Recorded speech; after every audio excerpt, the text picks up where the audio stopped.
పెద్దపల్లి జిల్లా మంతనిలో RTC JAC ఆధ్వర్యంలో ఉద్యోగులు సమ్మె బాట పట్టారు. ఈ సమ్మె ప్రభావంతో 54 ఆర్టీసీ బస్సులు డిపోకే పరిమితమయ్యాయి.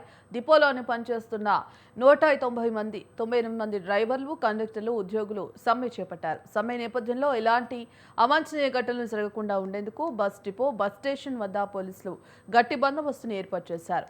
ఆర్టీసీ కార్మికుల సమస్యలను పరిష్కరించకుండా యాజమాన్యం మొండి వైఖరి అవలంబిస్తోందని జేఏసీ నాయకులు మండిపడ్డారు. ఆర్టీసీని ప్రభుత్వంలో విలీనం చేయాలని డిమాండ్ చేశారు.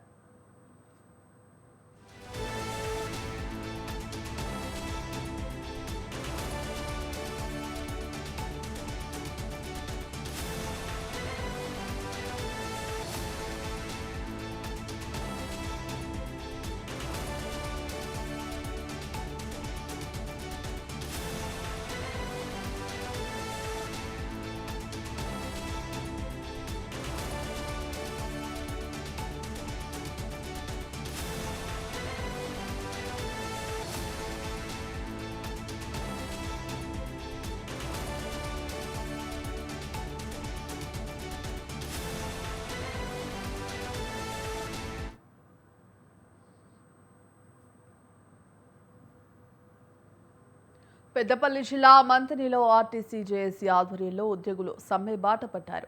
ఈ సమ్మె ప్రభావంతో 54 ఆర్టీసీ బస్సులు డిపోకే పరిమితమయ్యాయి. డిపోలో పనిచేస్తున్న 198 మంది డ్రైవర్లు, కండక్టర్లు, ఉద్యోగులు సమ్మె బాట పట్టారు. సమ్మె నేపథ్యంలో ఎలాంటి అవాంఛనీయ ఘటనలు జరగకుండా ఉండేందుకు బస్ డిపో, బస్ స్టేషన్ వద్ద పోలీసులు గట్టి బందోబస్తు ఏర్పాటు చేశారు.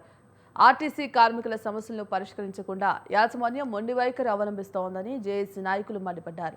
ఈ అంశానికి సంబంధించి మరిన్ని అప్డేట్స్ మా ప్రతినిధి సంతోష్ పోలిన్ ద్వారా అందిస్తారు. సంతోష్, తెలంగాణ వ్యాప్తంగా కూడా ఆర్టీసీ బంద్ అయితే కొనసాగుతోంది. ఈ నేపథ్యంలో నిన్న ప్రభుత్వం చర్చలకు పిలిచినప్పటికీ కూడా చర్చలు సమస్యలు పరిష్కరించేందుకు కూడా వారం రోజుల సమయం కోరినట్టుగా తెలుస్తోంది. ఇక ఈ నేపథ్యంలో కూడా ఇప్పటికే చాలా రోజుల నుంచి కూడా నిర్లక్ష్యం వహిస్తూ వస్తున్నారు. వెంటనే తమ సమస్యలు పరిష్కరించాలంటూ కూడా ఎప్పటి నుంచో ఆర్టీసీ జేఏసీ నాయకులు కూడా డిమాండ్ చేస్తున్న పరిస్థితి కనిపిస్తోంది.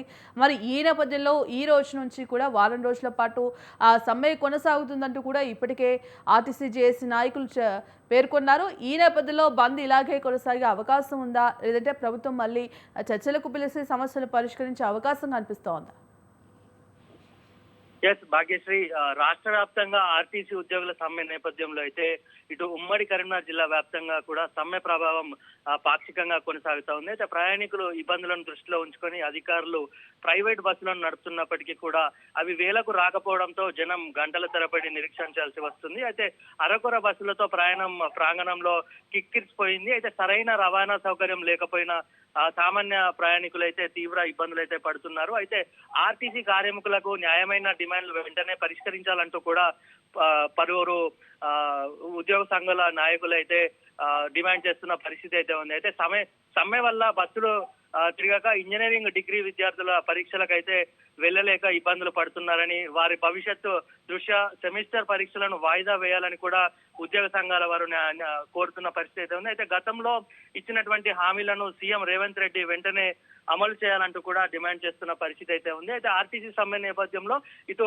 పెద్దపల్లి జిల్లాలో అయితే వింత పరిస్థితి అయితే నెలకొంది. పోలీసులు బందోబస్తు మధ్య అధికారులు నడుపుతున్న కరీంనగర్ 2 డిపోకు సంబంధించి గోదావరిగని డిపో బస్సుల్లో అయితే మహిళలతో పాటు అటు పురుషులు కూడా ఉచితంగా ప్రయాణిస్తున్నారు. ఇటు కండక్టర్లు లేకపోవడంతో టికెట్లు జారీ చేసేవారు లేక పురుష ప్రయాణికులు కూడా పైసా ఖర్చు లేకుండా గమ్యస్థానాలకు చేరుకుంటున్నారు. అయితే ప్రయాణికులు ఇబ్బంది లేకుండా అధికారులు బస్సులను అయితే నడుపుతున్న పరిస్థితి అయితే ఉంది. ఇటు కరీంనగర్ కేంద్రంలో అయితే కరీంనగర్ 2 డిపోకు చెందినటువంటి ఆర్టీసీ బస్సు ప్రమాదానికి అయితే గురైన విషయం తెలిసిందైతే కార్మికులకు సంబంధించిన సమ్మె నేపథ్యంలో శ్రీధర్ అనే ప్రైవేట్ డ్రైవర్ అతివేగంగా అవగాహన రాహిత్యంతో వల్లే ఈ ఘటన జరిగిందంటూ జేఏసీ నేతలు ఆరోపిస్తున్నారు. కరీంనగర్ నుంచి వరంగల్ వెళ్తుండగా ఈ ప్రయాణం జరిగింది. ప్రయాణికులకు సంబంధించి అద్దాలను పగలగొట్టిన బయటికి వచ్చి ప్రాణాలు అయితే కాపాడుకున్నారు. క్షతగాత్రులందరినీ కూడా అక్కడ చికిత్స నిమిత్తం అయితే కరీంనగర్ కేంద్రంలో ఉన్నటువంటి సివిల్ హాస్పిటల్ కి అయితే తరలించారు. మొత్తంగా కూడా చూసుకున్నట్లయితే ఈ ఆర్టీసీకి సంబంధించినటువంటి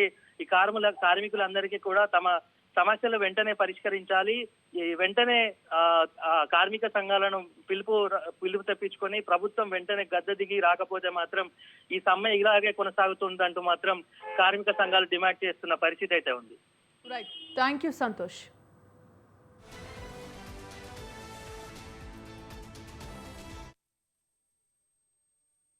రాష్ట్ర జేఏసీ పిలుపు మేరకు 22/4/2026 మొదటి షిఫ్ట్ బస్సు నిండలి సమ్మెకు సిద్ధంగా ఉండాలని ఏదైతే రాష్ట్ర కమిటీ పిలుపునిచ్చిందో ఆ పిలుపు మేరకు గోదావరిఖని డిపోలో కార్మికులందరూ కూడా సమ్మెకు సిద్ధంగా స్వచ్ఛందంగా పాల్గొంటారు. కార్మికులందరికీ కూడా గోదావరిఖని జేఏసీ తరఫున మా గోదావరిఖని కార్మిక సోదరులందరికీ కూడా కృతజ్ఞతలు తెలియజేస్తూ మేము వేరే ఏది అడగట్లేము. కాంగ్రెస్ పార్టీ మేనిఫెస్టోలో పెట్టారు, మా ప్రభుత్వం వస్తే మిమ్మల్ని గవర్నమెంట్లో విలీనం చేస్తాం, 2 PRCలు ఇస్తాం, యూనియన్లను పునరుద్ధరిస్తాం, ఉద్యోగ భద్రత కల్పిస్తామని తెలియడం జరిగింది. ఆ ప్రభుత్వం ఏదైతే చెప్పిందో ఆ ప్రభుత్వానికి ఇలా పేరు వచ్చే దిశగా ఇవాళ మహాలక్ష్మి స్కీము మీ గవర్నమెంట్ ఫామ్ అయ్యి 2 రోజులకే మహాలక్ష్మి స్కీమ్ పెడితే మహాలక్ష్మి స్కీమ్ ఇక్కడ ఉన్న కార్మికులందరూ కూడా సక్సెస్ చేసి ఇవాళ వచ్చే ప్రభుత్వానికి పేరు వచ్చిందంటే ఆర్టీసీ గోదావరిఖని డిపోలో గత 20 సంవత్సరాల నుండి కండక్టర్ విధులను నిర్వహిస్తున్నాను.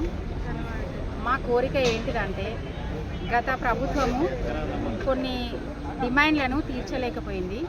ఈ కాంగ్రెస్ ప్రభుత్వమైనా మా డిమాండ్లను తీరుస్తుందేమో అనే ఆశతోటి మేము కాంగ్రెస్ ప్రభుత్వాన్ని గెలిపించుకున్నాం. కానీ ఏ ఒక్క డిమాండ్ కూడా అసలు తీర్చట్లేదు. అందులో ఫస్ట్ మెయిన్ ఇంపార్టెంట్ ఏంటిదంటే మాకు ఉద్యోగ భద్రత, ప్రభుత్వంలో విలీనం, ఇంకా యూనియన్ అనేది ఖచ్చితంగా మాకు అవసరం. ఈ విధంగా చాలా 32 డిమాండ్స్ కూడా మాకున్నాయి. అందులో మెయిన్ అంటే ఇవే 3. PRC కూడా మాకు ఖచ్చితంగా కావాలి. మాకు చెల్లించాల్సిన బకాయిలు అనేటివి మాకు చెల్లించాలి.